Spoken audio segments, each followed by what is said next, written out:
Bonjour, suite de notre partie 3 du chapitre 3. Nous sommes toujours dans ce chapitre consacré au bonheur. Nous sommes dans la partie 3 où on apprend que le bonheur est peut-être bien déjà disponible, déjà là, déjà autour de nous, mais nous ne savons pas le voir. Et nous allons passer, après avoir vu les stoïciens, à la philosophie épicurienne. Alors, à propos d'Épicure, eh bien, faites vos recherches, tapez le nom d'Épicure sur des moteurs de recherche, et vous verrez que ce philosophe qui a laissé à la postérité sans doute une des phrases les plus célèbres de la philosophie, à savoir Carpe diem, cueille le jour présent, est un homme qui a eu une vie assez particulière. Épicure, c'est probablement le philosophe le plus incompris à son époque. Je vous avais expliqué au début du cours que pour Épicure, finalement, le plaisir intense qu'on peut prendre n'est pas un plaisir qui est lié au fait de se procurer bien des petits shots de plaisir. Je bois un bon verre de vin, je fais un bon gueuleton, je fais un bon repas, je fume comme un pompier, je profite comme si demain ne devait pas exister. Mais pour Épicure, bien au contraire, le plaisir le plus intense est dans la simplicité totale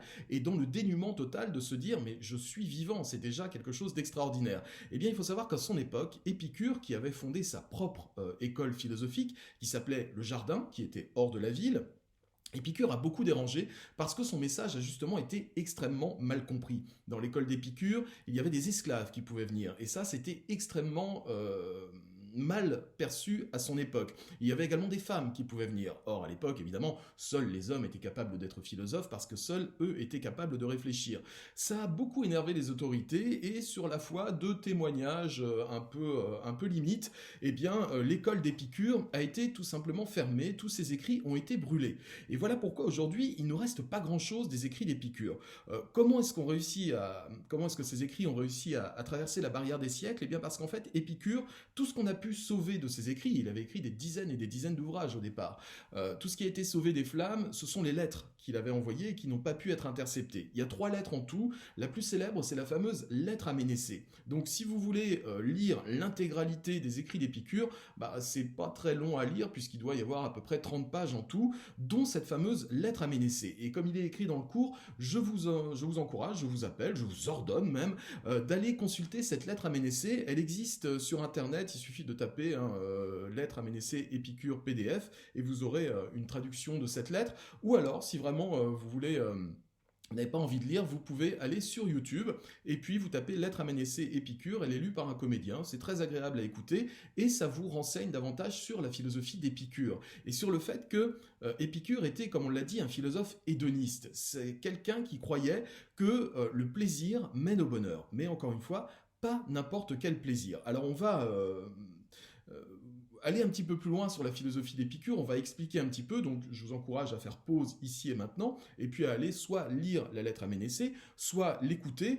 Si vous la lisez, n'hésitez pas à l'avoir sous les yeux ici et maintenant en format PDF, ça vous aidera à bien comprendre ce cours sur Épicure. Pour les épicuriens, c'est-à-dire les gens qui font partie de l'école d'Épicure, le mot d'ordre est carpe diem, c'est-à-dire profite du moment présent, ou plus exactement cueille le moment présent. Voir le cours, alors ça je vais l'enlever. Épicure propose d'ailleurs 4 remèdes pour nous guérir à tout jamais du malheur. Voici la liste de ces 4 grandes idées. Alors, on va vraiment revenir sur ces 4 grandes idées, ces 4 remèdes que Épicure propose pour vaincre la peur de vivre, le malheur de vivre, et pour accéder à un bonheur absolument sans limite. Ces 4 remèdes sont connus sous le nom grec de tétrapharmacone. Pharmacone, vous retrouvez ce nom-là aujourd'hui dans pharmacie. C'est un petit peu comme si, quand vous vous blessez, vous avez vous allez dans une pharmacie et puis on va vous donner de quoi vous rafistoler, ou si vous êtes malade, on va vous donner des médicaments. De la même façon, le tétrapharmacone va être un médicament pour l'âme, en 4 principes. Ces 4 principes, les voilà. Le premier, c'est n'aie pas peur des dieux, car ils ne peuvent pas agir sur notre monde. Épicure, à son époque, la grande peur que les hommes avaient, c'était la vengeance des dieux. Quand un équipage se perdait en mer, c'est parce que Poséidon s'était mis en colère. Quand vous aviez fait une bêtise, eh bien les dieux vous rattrapaient systématiquement pour vous punir. Et l'idée d'Épicure, c'était que les dieux existaient, bel et bien, mais, nous dit Épicure, étant donné que les dieux sont immatériels, comment voulez-vous qu'ils agissent sur le monde matériel ? C'est impossible. Les dieux ne peuvent pas influencer votre vie puisque les dieux sont un peu comme des espèces de fantômes. Alors à moins d'avoir affaire à des poltergeists ou du paranormal comme on le voit sur YouTube, il est totalement exclu que les dieux puissent agir sur notre vie. Au contraire, les dieux devraient être des modèles pour nous. Épicure n'est pas du tout athée, il ne dit pas que les dieux n'existent pas. Pour lui, ils existent bel et bien, mais ce sont des fantômes immortels et bienheureux.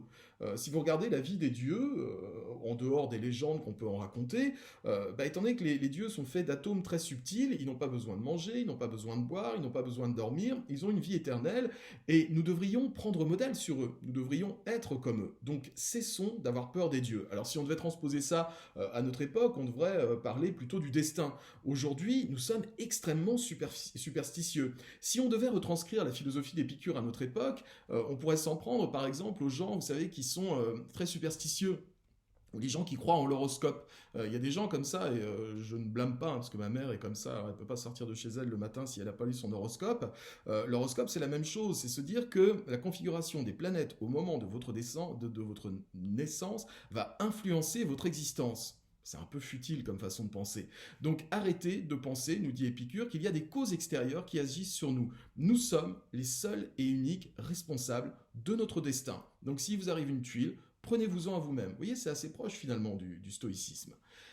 Deuxième terme de ce tétrapharmacum, de ce quadruple remède, n'aie pas peur de la mort, car tant que tu vis, elle n'existe pas, et quand elle arrive, tu ne peux pas la ressentir, car la mort nous prive de toute sensation. Là aussi, c'est assez futé comme raisonnement, c'est le fait de se dire, pourquoi est-ce qu'on s'ennuie toute notre vie à nous dire, ah mon Dieu, je vais mourir un jour.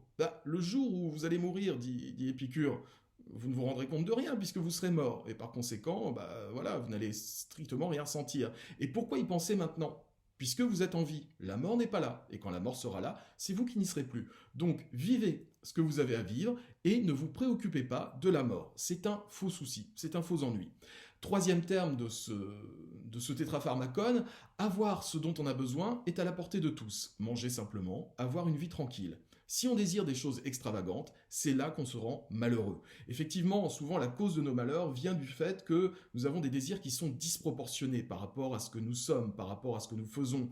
Si moi, en tant que prof de philo, je rêve toute ma vie d'avoir l'Aston Martin DB5 de James Bond, et croyez-moi, j'adorerais l'avoir cette bagnole, cette Aston Martin, c'est pas possible, ou alors il faudrait vraiment que je gagne au loto pour pouvoir m'en payer une. Alors pourquoi désirer quelque chose qui est totalement hors de portée ? Si j'ai des désirs qui correspondent à ce que je suis, à ce que je fais, à ce que j'ai sur mon compte en banque à la fin du mois, je serai beaucoup plus heureux. Parce que même si j'ai une paye de prof, qui est une paye assez moyenne, je vous montrerai mes fiches de salaire, non pas du tout, je peux quand même me faire des plaisirs et je peux quand même me payer des choses qui sont à ma portée. Regardons ça. C'est toujours ce même principe, comme chez les stoïciens, de toujours voir le verre à moitié vide et non pas le verre à moitié plein. Inversons la tendance. Quatrième terme de ce tétrapharmacone, la douleur et la maladie sont des choses passagères qui ne durent pas. C'est l'angoisse et la peur qui les rendent insupportables. Effectivement, quand vous souffrez, quand vous n'allez pas bien, dites-vous que de toute façon, ce n'est qu'un état qui va pas durer. Quand vous irez mieux, vous serez très content d'aller mieux et vous en profiterez d'autant plus. Ou alors, vous êtes très malade et vous allez mourir. Et dans ce cas-là, hop, reportez-vous au commandement numéro 2. Si vous mourrez, de toute façon, tout sera fini pour vous et vous ne ressentirez plus rien, ce qui peut être une forme de délivrance. Donc vous voyez que ça va assez loin, cette philosophie d'Épicure. Épicure nous dit, nous passons notre temps à avoir peur. Peur du destin, peur des dieux, peur de la mort, peur de la maladie, peur des souffrances, et aussi la fameuse peur de manquer. Mais la peur de manquer vient du fait qu'on veut toujours plus. La peur des dieux vient du fait qu'on transpose à notre monde des choses qui ne sont pas de ce monde. Bref, tout ce qui nous angoisse dans la vie, ce sont des choses disproportionnées dont on pourrait se passer. Comme chez les stoïciens, faisons agir notre raison. Toujours cette histoire des désirs. Vous avez dû l'écouter ou le voir quand vous avez lu la lettre à Ménécée. Il y a les 3 types de désirs qu'il faut arriver à domestiquer. Les désirs naturels et nécessaires, j'ai faim, je mange, ça tout le monde peut y arriver.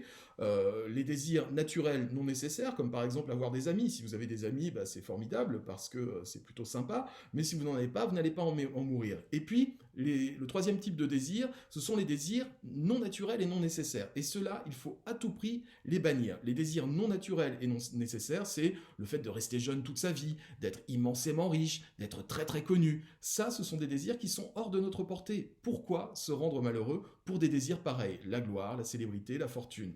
Repoussons ces désirs-là et vivons ce que nous avons à vivre en toute tranquillité. Voilà la clé d'entrée du bonheur selon les épicuriens.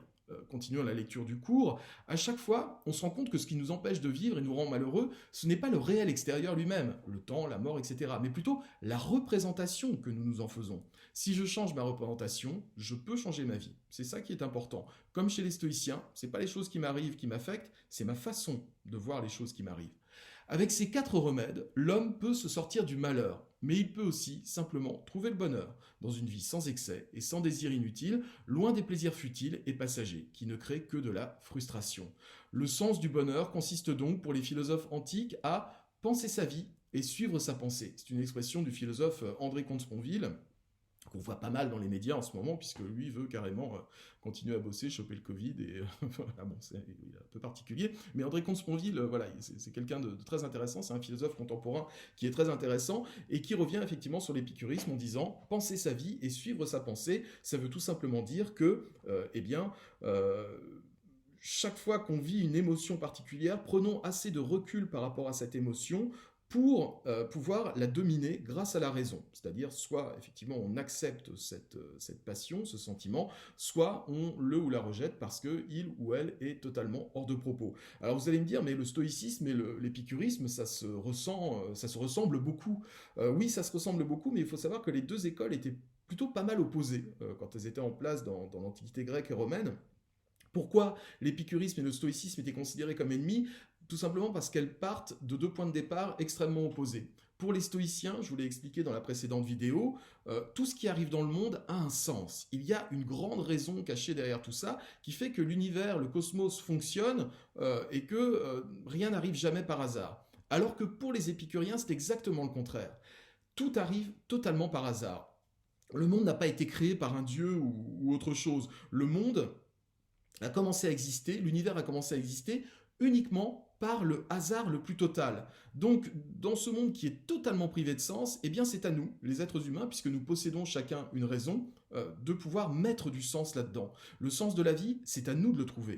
Donc vous voyez que c'est vrai chez les stoïciens et chez les épicuriens, mais que les deux écoles sont considérées un petit peu comme ennemies, parce qu'on part d'un postulat qui est totalement opposé. Il y a du sens dans l'univers chez les stoïciens, il n'y a aucun sens dans l'univers chez les épicuriens, donc à nous de construire ce sens. On peut continuer la lecture du cours. Le désir ne doit donc pas être anéanti, mais éduqué. La raison seule peut nous montrer ce que l'on peut désirer sans excès. Il y a chez Épicure un calcul des plaisirs, qui est aussi un calcul des désirs. 3 types de désirs, on l'a dit tout à l'heure, les désirs naturels et nécessaires, manger, dormir, ne pas tomber malade, ça c'est ce qu'il y a de plus naturel et qu'on partage avec les animaux. Les désirs naturels non nécessaires, ça peut être manger avec raffinement, c'est-à-dire je mange, mais je ne veux pas me contenter d'un peu de riz et d'un croustichaud. J'ai vu un joueur du grenier l'autre jour et ça me fait repenser au croustichaud. Mais on peut effectivement se faire un bon repas, c'est pas complètement interdit. Et puis les 3e types de désirs, sont les désirs non naturels et non nécessaires, c'est la gloire, la fortune, etc. Tout ça, si vous n'avez pas les moyens d'y accéder, faites une croix dessus et vous serez bien tranquille et bien débarrassé de ces désirs excessifs. Lesquels faut-il accepter? Lesquels faut-il éviter? Lesquels faut-il fuir? Visiblement, l'ordre est très vite fait.